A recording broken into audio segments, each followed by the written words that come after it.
Hi, I'm Rosh from Energy Matters. Welcome to our podcast, Road to Zero, where we dive headfirst into all things renewable. Join me as we chat with industry experts, tech specialists, and some of your favorite TV and radio personalities, asking the renewable energy questions that you want answers to. Our goal, a zero carbon future. Today, I'm absolutely delighted to be joined by Sebastien, who is a national sales manager for Fronius Australia. Sebastien, how are you this morning? Really good, Roshan. Thanks for having me today. Quite a Mate, nice weather, I think, in Melbourne, so I can't complain. I know. We've had an absolutely freezing cold winter. And look, it pains me to say we've probably got a very sunny summer ahead, but we kind of know that's climate change has played a massive part in that. So you never know what you're going to get these days. It could be anything. Definitely, especially with Melbourne. Sometimes it rains. They say that you need to have an umbrella, your singlet, and your thongs if you need to go out to the beach, right? So everything in one day. I think Melbourne's the only city I've ever lived in where, it could be 32 degrees at like 11 o'clock, 12 o'clock in the afternoon, 11 o'clock in the morning, 12 o'clock in the afternoon. And then by 4 o'clock, 5 o'clock, it's dropped to 18 degrees. And overcast. It's like, how does that happen? Oh, we like uh, this Spain. We like it. we do. Keeps life interesting. So, Sebastien, before we get stuck into Fronius and obviously finding out about, the company that you work for, I was keen to find out a bit more about yourself. I mean, can you give myself and the audience a bit of background on yourself, your journey to date and how you ended up in the renewable energy industry?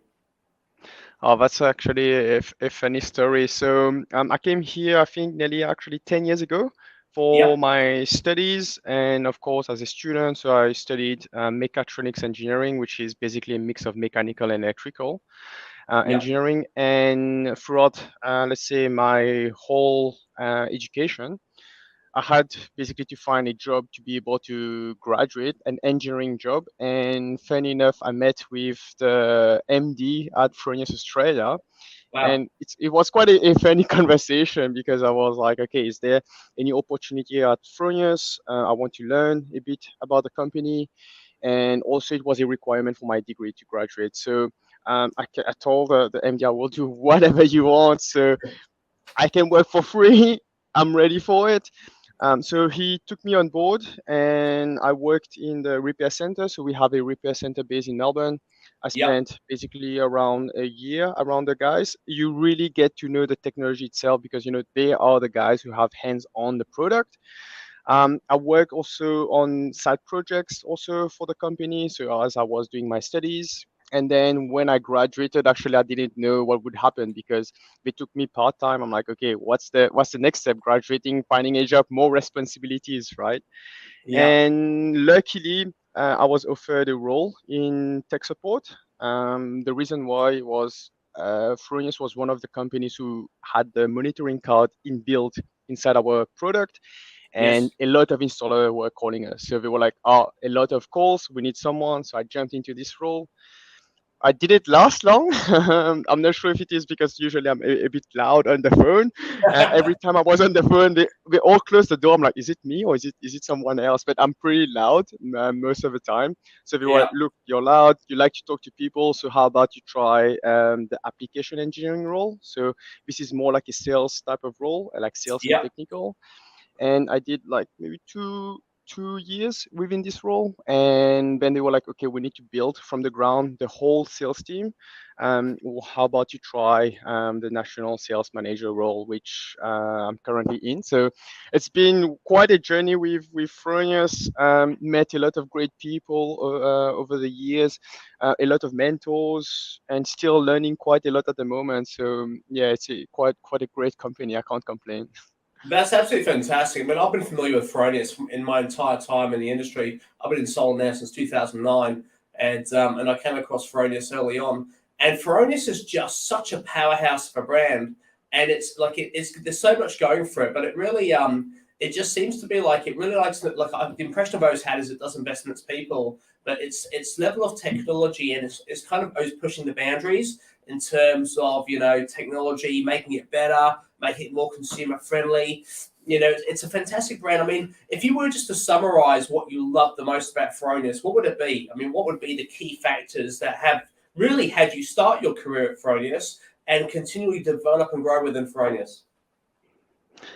For me, I would say it's the values and also the people-to-people relationship. So one thing that I really kind of learn a lot from them is when I go to Fronius International, even if it is a big business, when you compare it, let's say from Australia to there, over there, it's like Fronius everywhere, where we manufacture our product. Basically, the site also in Wales, you can see the badge everywhere. But in Australia, we have one office here in Melbourne and one office in Perth.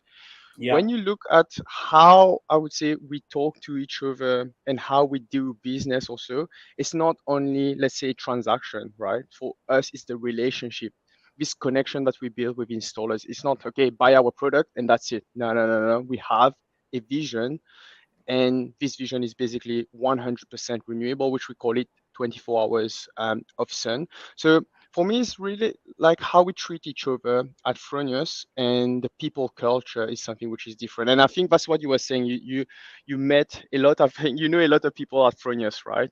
And yeah. this is really engraved in us. And that's actually why also it's hard to find new candidates also for different roles, because we need people to be able to join with the same values, like meet halfway, yeah, in a way. Yeah, I hear you, and I think what's present in this conversation as well is, and even go delving a little bit more back into your background. I mean, the fact that you actually raised, working with technology guys in a sort of repair center. I mean, first of all, I mean the fact that an international organization has a repair center in Melbourne is phenomenal, because it basically shows you that when products are coming back, you guys are onto it. The fact you actually have software in your inverters early on, which means you can identify problems, is huge, because it means that you want to what anything that's going on with a product in terms of R&D and development and like problem solving. You're there. You're there. And the third thing really is the fact you're supporting your installers. Because from a consumer's point of view, and for any consumers watching this, or people who haven't gone solar or who haven't gone solar want an inverter, you're buying the inverter through the retailer, right? They're quoting you for panels, they're quoting you for an inverter. And once they've sold it to you, they sold it to you. But the question that always remains in the mind is, what happens if something goes wrong?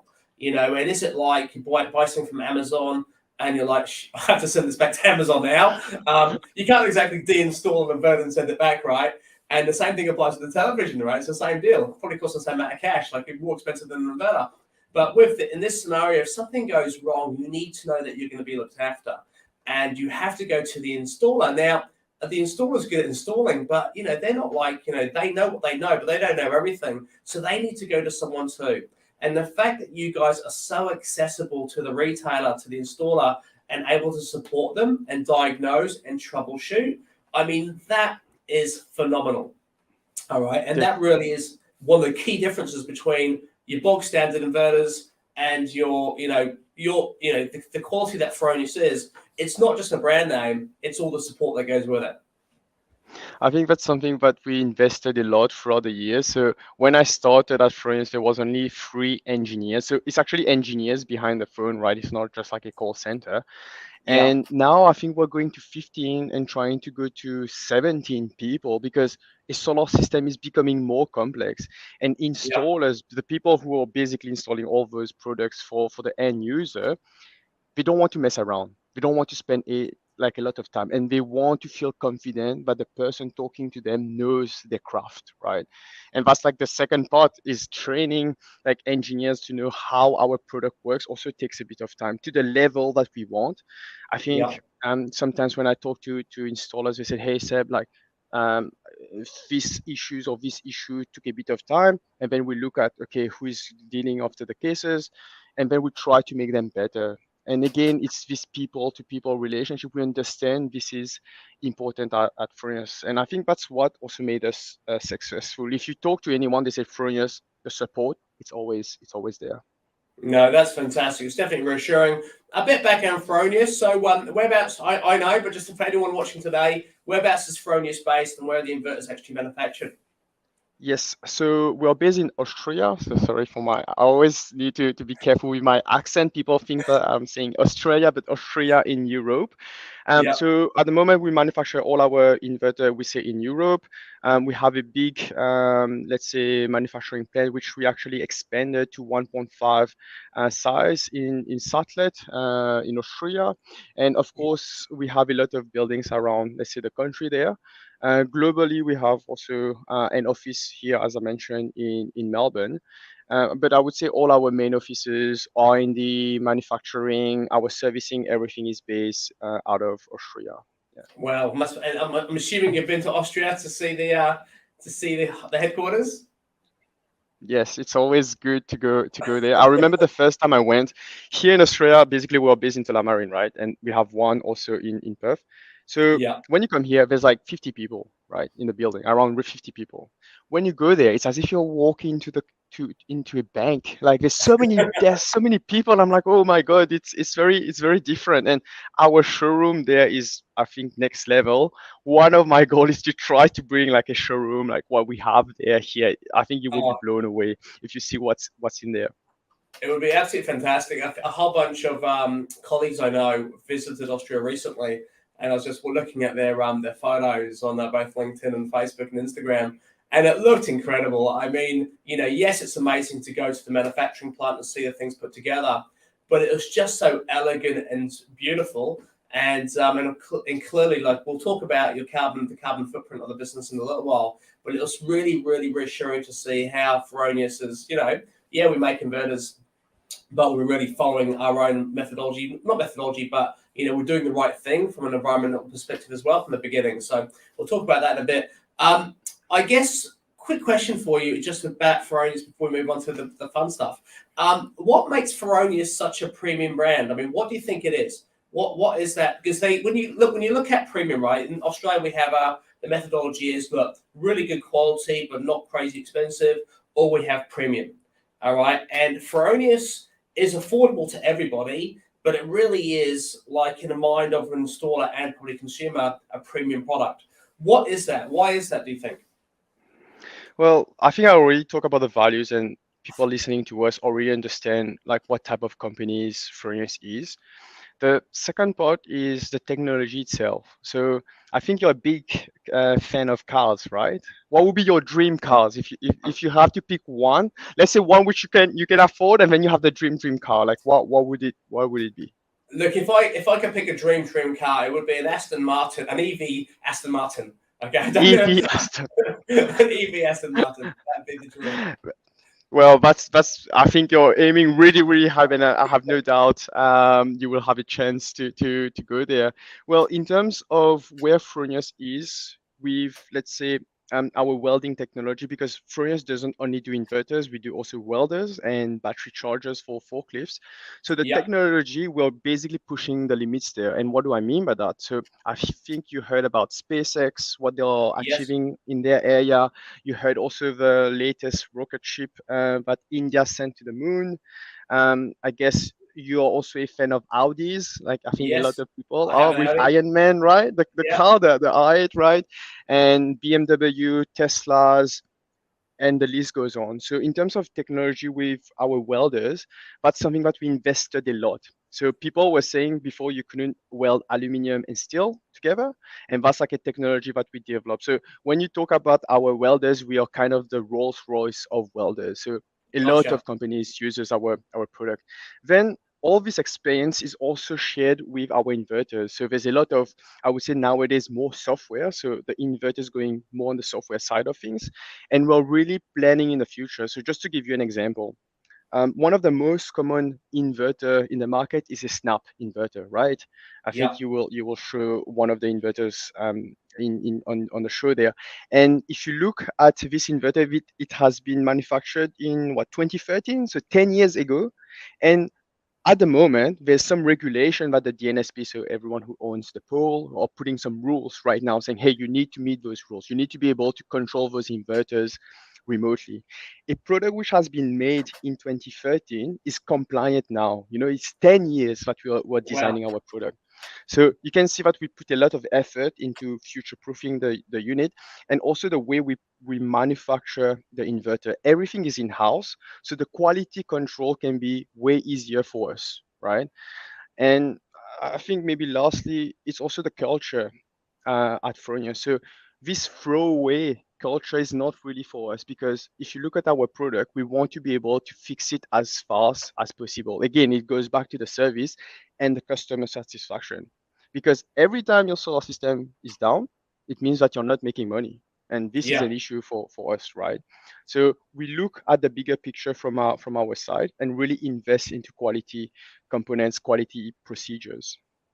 No, completely. And to be fair, and what you've hit, that mentality once again is absolutely bang on. It's even like with my Mac, my laptop. Right, I use Apple. I've always used Apple. I love Apple, and MacBooks I've had in the past. When something goes wrong with your MacBook, it isn't the opportunity to replace it and to buy a new one. You take it back to Apple, and a lot of the time they can fix it. All right, they can actually open it up, take it apart, add something new, add some extra RAM, and actually maintain that product, so you constantly get to use the product, right? And I've always associated that mentality like the same with yourselves. I mean, it's when something goes wrong, it's like, yeah, you need a new inverter, mate. Take it off, throw it away, and let's put another one. It's fix it. There's an opportunity to repair, and that's reuse, right? And it's a key thing around sustainability and carbon reduction is the ability to reuse something. And as you said, the throwaway culture is so prevalent, in today's society. It's ridiculous, right? That causes a big problem, right? And that's one of the larger problems we have with landfill. So the fact you guys don't do that, I love. I think that's absolutely fantastic. Seb, I want to talk to you about TV, right? So, we got you guys in the TV show, which I'm really excited about. We did some filming recently for upcoming season of Renovate or Rebuild. For those of you who didn't see Renovate or Rebuild, last year it was season 1. It was amazing. It was on Nine Life on the Nine Network. Went really, really well. About 400,000 viewers per episode, and it won an award, a Banksia Sustainability Award for Communications, which was incredible. Season 2 is being filmed as we speak, and it goes to air around March, April next year. Fronius, we're really excited about to have as one of the brands featured in one of the episodes, which will be awesome. The filming was really, really cool. We had some fun. We borrowed a car from, I think it was Melbourne. Oh, was it Melbourne BMW? I think it was. And it was a lovely, lovely vehicle, but an amazing installation as well. Before we get into the equipment that we actually saw for Fronius, what had you guys choose to get involved? I mean, what was the thing that your team at Fronius said? You know what, we have to do this. Well, looking at where you guys are going and educating, I think the end user, that was something which was very attractive on our side. You don't only provide, let's say, cost-efficient solution, you're providing the right solution, right, to the customer needs, of course. So for us, it was very attractive to be also able to reach out to end users, because for us, we are more a B2B business, but we're exploring also B2C so that customers can know a bit and learn a bit about Fronius. Still being a family business, we really want to have this connection with people, right? Yeah, That's one of the big reason. which is absolutely bang on. And to be fair, I mean, the reason where Energy Matters is so heavily invested in these TV shows is consumers need to know what's available, right? And this industry, I've been involved in this industry for about 14 years, and I was involved as a retailer and installer to start with. And unfortunately, when you turn up to someone's home or the business and you talk to them about solar power equipment, you're only talking to them about the stuff that you have in stock, or the stuff you have available, or the stuff that you want to install for a variety of different reasons. A lot of the time it's margin related or it's profitability related, unfortunately, or it could just be that you have a preference. But it's like anything, a consumer needs to know everything that's available. They need to understand what the technology is, how it works, and have a look at it and see it in use on a beautiful home in a different environment. And I think it's really, really important now, especially when you look at all the horror stories over the last 10, 15 years where people haven't really got what they thought they were going to get. The technology hasn't really worked in a lot of cases. They've either decided to go really, really cheap, and unfortunately nothing's worked. It's broken down really quickly. So I think it's just really important that, the end consumer, be it a business or a home, actually just gets to understand the technology and understand the different brands. And it's going to be pretty exciting having you guys on there. And that's why we do it. So tell us a little bit more about the products you'll be featuring on the show. So actually, this site is kind of the perfect, we call it the Fronius dream world in a way. So the customer Yeah, has it's a basically three-phase property. I think you guys will see the house. It's just one actually. That's my dream home, yeah, with it's a beautiful. nice aquarium inside. I think that was the one of the highlight. So in Yeah, terms of the whole setup itself, they have two snap inverters, SIMOs. So usually it's for the three-phase site, and yeah, also we have a Cymogen 24, which is our latest release on the three phase. So all three of them are 10 kilowatt inverters. So this customer has 30 kilowatt that's worth of amazing. inverters. That's crazy. That's crazy. And they also decided to go down the battery side of things. So they had two stack, right? Two towers there. Plus, also they didn't stop there. They also have a car charger also sitting down there. So looking at the whole, let's say all the product range, right? Being able to talk to each other so that they had the best out of the whole system, I think was kind of the magic part out of it. But I was very impressed. I remember because of course in any business you do like meetings, right? We did like an internal meeting, and then the marketing team said, "Hey, have you guys saw this picture?" And everyone's jaw just dropped. It's just so beautiful with the back, with the black, with the black board at the back. You can see that Yeah, they really put a lot of effort on the aesthetics of the system itself, which is very completely. impressive. It actually visually looks stunning. And when I walked in and saw you guys, I was like, this is almost like a Fronius showroom. I don't think I've ever seen so much technology of one brand on one area. But the way it was presented, as you said, was beautiful. It actually was. It's one of those things you can take a beer out during a barbecue, sit down with your mates around it, and just have a look at have a look at it. It looked amazing. Can you quickly describe? Obviously, we've covered off this like you have three inverters, three 10 kilowatt inverters, including the Gen 24, which does have some crazy cool technology associated with it. Lots of battery technology, which is stackable, so stackable batteries, so you can expand according to your requirements, and an EV charger. How would you, if you could just summarize all that technology into like a solution for a typical home, how would that particular solution help a household? What access does it give that property moving forward? Well, like summarizing this will be a bit of a challenge. Well, I think it's more about increasing the self-consumption of the house. So what you want to Yeah, do is harvest as much as you can from your panels, and then redistribute the energy so that you don't use as much from the grid. That's basically what they did. The yeah, interesting part with them is when they get the EV in, then that's where it's like a different game because they have two big batteries there, but then you need to think about the car batteries and how everything talks to each other. So looking at the bigger picture, I think also talking to the owners, being independent from the grid was also a big factor, but trying to basically make the most out of this energy, this free energy which is out there. That's basically the benefit when you have a solar system. You don't need, let's say, the whole battery, the whole ecosystem straight away, but start somewhere. And with, let's say, starting only with the solar, it has a lot of advantages, which is first of all, this is the first step. People do it, of course, for a dollar value, but also doing something good for the environment in a way.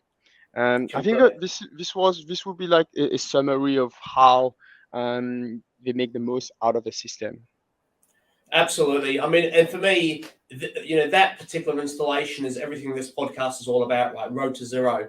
So it's basically having a zero carbon, net zero.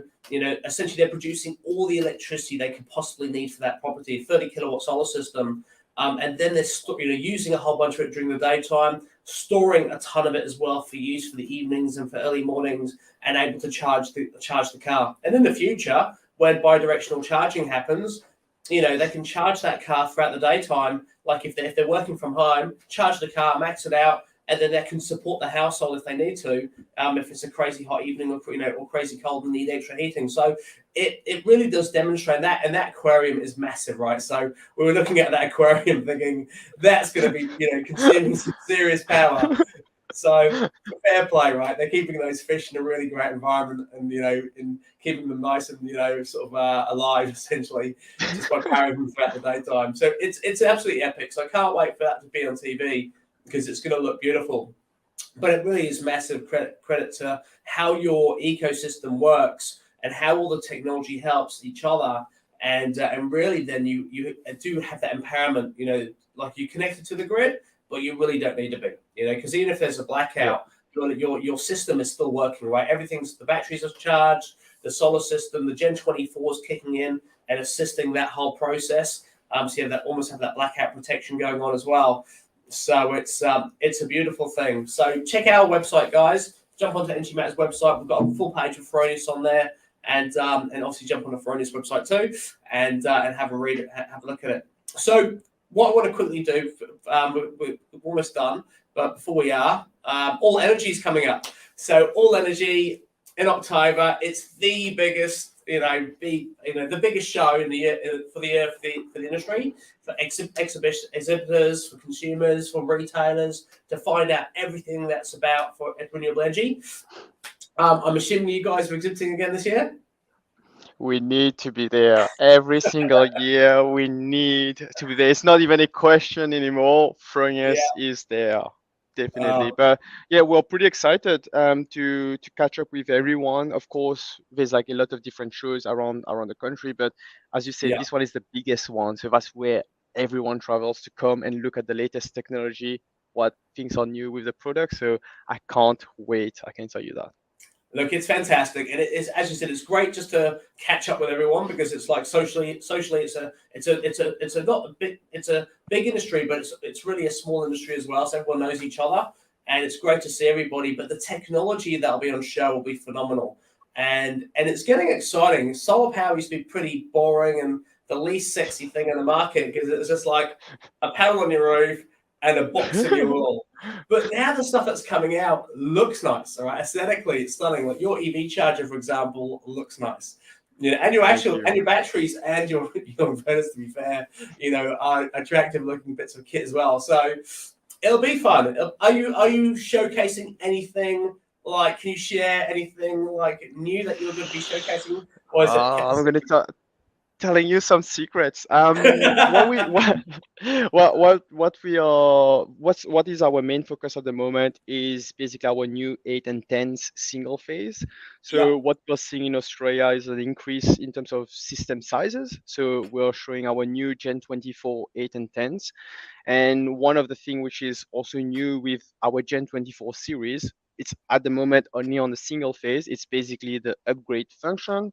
So for example, if you want to get a battery down the track, you can decide. You can say, okay, I can do like an AC couple, like a Tesla, for example, and you don't need to pay for any upgrade. But if you want to do a DC couple, then you pay for the feature. So that's something which is new, and we don't want to lock anyone into let's say just using the Fronius product, because again, this road to zero, right, which is very important for all of us. We want to speed this process. So I would say this would be one of the biggest part on our stand.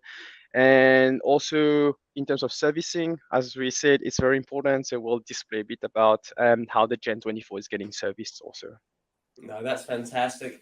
And just to finish off, I mean, what would you love most to see from Fronius next? I mean, what would be the latest product, the next product they could launch that you would absolutely love to see, if it could be anything? Well, I would. I have a long list. I can tell you our R&D has a long list from Australia because we have a lot of requirements. One thing which I can't wait is basically software. It's not actually hardware.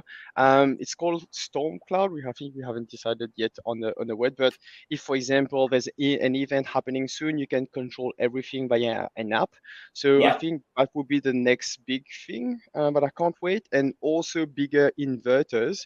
So we have, let's say, 50 to 100 kilowatt at the moment in the commercial space, but like a 30 kilowatt inverter, I think, will be the next part. And I would say those will be the main things. Yeah. No, fantastic. And just before we finish off, just on the zero carbon future, I mean, we discussed at the very beginning of the call the fluctuation in weather in Australia, and there's a lot of talk about I suppose the skeptics out there would say, well, this is going to happen anyway, right? It doesn't matter what we're doing with our carbon releasing and like burning coal and burning oil. These things, and global warming was always going to happen. And then obviously the people like ourselves who are educated on the subject, but more so, we're not scientists, but we kind of look at the research and have a good understanding of how things work. Disagree. I mean, what are your thoughts on climate change? What do you see playing out at the moment? Well, I think there is a start. There's a good start at the moment. When you're talking to end consumers, they're doing things more for the environment, right? Because before it was mainly for a dollar value. So we can see a transition in people's mind, and those things takes time. In terms of the actual goal itself, I feel like it's not really enough because maybe I'll go a bit outside topic. I went to the dentist recently, and when you have a problem but you don't want to address it in a way, that's basically me Yeah, at the dentist. I know I have an issue, and I'm like, oh, I will delay it as much as I can. I feel like other countries are way ahead of us, especially on the EV space. There's not a lot of, let's say, chargers around the countries around the country at the moment, and also the targets. I think we are. I actually checked the numbers a couple of weeks ago. We are kind of falling a bit behind. Thinking about yeah, Austria being like the one of the most developed countries, I think we should be leading the way. And if you look at how much sun we have there, it just makes sense. The one thing we need to be careful though, which I give credit to I would say some of the haters out there about climate change, we need to make sure that when we try to fix this issue of, let's say, of the CO2 emission, that we do the right thing from the start. So what do I mean is, when it comes to the product, right? And I'm not sure if you've seen this documentary on Netflix. It's called Planet of the Human. We basically talk about renewable, how actually it's greenwashing. I think that's the scary part. If we're doing yeah, something to greenwash the whole country, I think then it's not the best approach, because then we create an issue. It's basically also another example is, I saw this guy having a Tesla, and then he charged a Tesla using a generator, and the generator is powered by petrol. Of course, if yeah, you think this way, it's not the most sustainable way. But if you basically use the clean energy to charge your car, then it is clean. Now the question is, how are those products made? Is it 100% clean or not? And is there transparency? Are manufacturers willing to show how they're manufacturing their product, right? yeah. I think that's the most interesting part, if that Completely. answers And the question. no, absolutely. And it's like, when I often speak from the like zero carbon future, I mean, how does that happen? And it's like everything has to start with green electricity. Everything has to be manufactured using, renewable energy technology. And that's the starting point. So even if you're going to mine, you need to pull out resources, out minerals out the ground that we need to use in terms of like metals and whatnot. That has to be done using renewable energy technology. Extract manufacturing first with renewable, which means we're already then light years ahead in terms of carbon, right? Carbon release. And then if your entire grid is supported by green electricity and green energy, then you can charge your car up anywhere and charge your EVs up. Okay, so you're actually generally charging from renewable energy technology. You're 100% correct about the EV chargers, and even we bought an. So you mentioned Audi. We bought an Audi during COVID, and there was very few cars. Our car died, like literally died, so we had no choice, and we still needed. We got kid, so we needed the transportation. So thought we need to buy a car. We bought an Audi. We bought a hybrid, so half battery, half petrol. But we couldn't, with the resistance to buying an EV, because I wanted an EV, we couldn't find one because there was nothing available, and it was going to take over a year to get one in the country, and even worse with COVID. But then secondly, we live in an apartment that we rent, and there's nowhere to charge it. And even now, we're coming up to the next year is the third year where we can now trade the car in and get another one. And we want to buy, obviously, definitely want to buy an electric vehicle, but it's like there's nowhere to charge. And the public charges that are available are like Woolworths that trickle charge. That means you only make up the charge that you use to get there in the first place. You're not you can be there for half an hour. It's not a fast charger. So it's, where do you take your car? And when I was in Europe in October last year, we're in Spain. we did a road trip we started in Seville and we drove around the coastline and finished up in Barcelona. And every single city, town that we went to, there was chargers everywhere, like empty. There were so many EV chargers around on the street. There were no one was charging up. And it was like, how is it so different in Australia? I mean, where it's like you can't see any charges, right? And we have all this land mass, which means we get so much renewable energy technology. But you know what? So you're 100% bang on, Seb. I mean, there is so much that needs to be done from a government level. All right, to make this happen. And look, from a consumer's point of view, if you can, you should.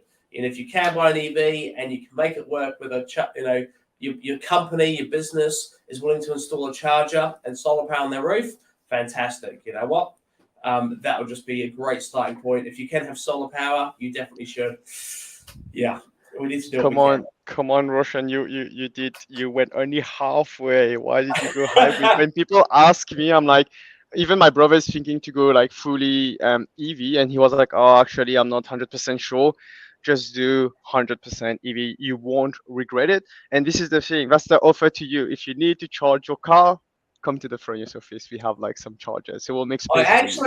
I actually will be now, and I don't think you're that far away from me either, to be fair. So yeah. So why not? Why not? you can't hide behind anything now. You can't say you don't have a charger. There you go. I think it will increase because like businesses are putting more chargers now. Yeah. I think having only two, like for example, I live in the north of Melbourne, and there's like a shopping center. There's only two chargers, and I'm like, this parking can take thousands of cars. That just doesn't make sense, right? So I think there will be an increase, definitely. No, definitely, for sure, mate. Well, look, Seb, thank you so much for joining us today. It's been an absolute pleasure as always. Very insightful and fun. And look, I can't wait to see you in person at All Energy next month, which will be awesome. So thank you very much. Definitely. Thank you, Roshan, for having me, and hope to see you soon. Bye. Thanks, mate. So, guys, before we finish up, feel free to jump onto our social media, check out all the different content that we're releasing, including the updates on Renovate or Rebuild that is coming out next year. If you have yet to go solar power, please consider it. The starting point is just to get a quote for solar. So jump onto our website, submit a request for a quote. And look, just have a look, what's available in your local area and how much is it going to cost you. There are loads of payment plans available. There's still rebates available too. And once again, consider Fronius. I mean, Fronius you've heard about today, an amazing brand, incredible technical support, and in a lot of cases, just light years ahead in terms of the way they go about their business and the technology and the software that they have. So certainly awesome products. Guys, thank you so much for your time. Enjoy the week ahead. All the best.